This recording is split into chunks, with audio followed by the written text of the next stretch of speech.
Alright, in step 1, you'll go ahead and dimple the front 9 holes of the rudder rib 5.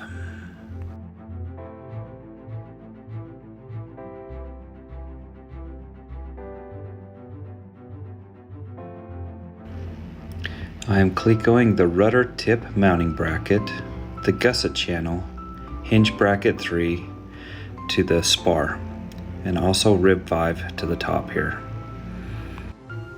Cleco on rib 4, 3, hinge bracket 2, rib 2, and rib 1, and hinge bracket 1.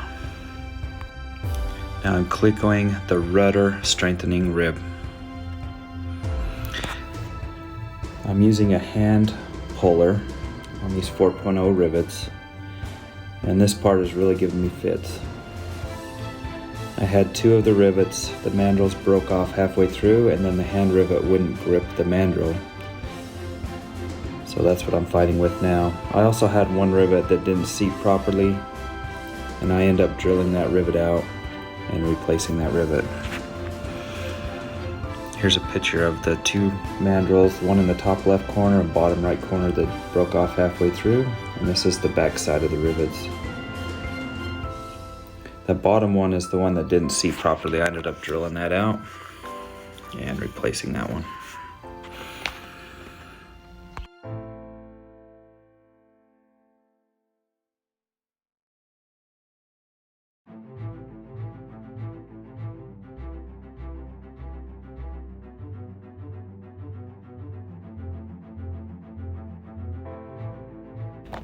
This is the after picture. I ended up just cutting the mandrels off of the top left corner and the bottom right corner. Hopefully that's okay. And then this is the replaced one that didn't seat correctly. Here I am back to pull in more rivets with the hand puller. I've purposely left off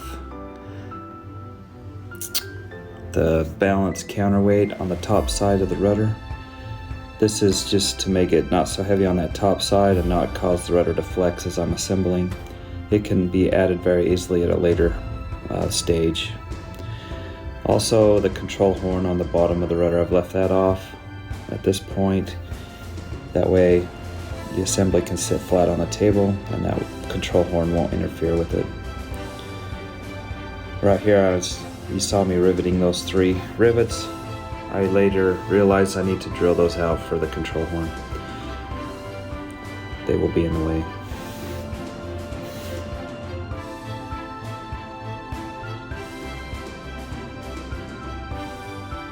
Alright, I got everything riveted on. I've got a snap bushing in there instead of the O-ring. This part right here is where I was having problems.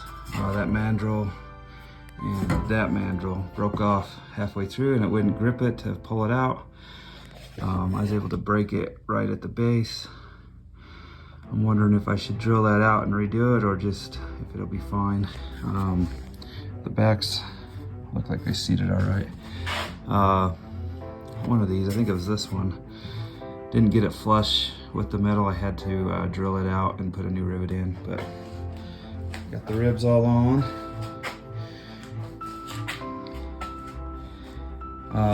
I didn't put on the control horns yet.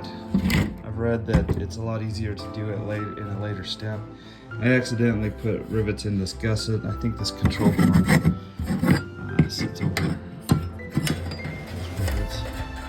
Yep, so I'm gonna have to drill those 3 rivets out to put the control horn on. I just got going and forgot about that. But yeah, that's how it is so far. I have half my tools in Wisconsin. I'm moving to Wisconsin, so I had to do it with this hand puller. And boy, do I miss that Milwaukee rivet gun.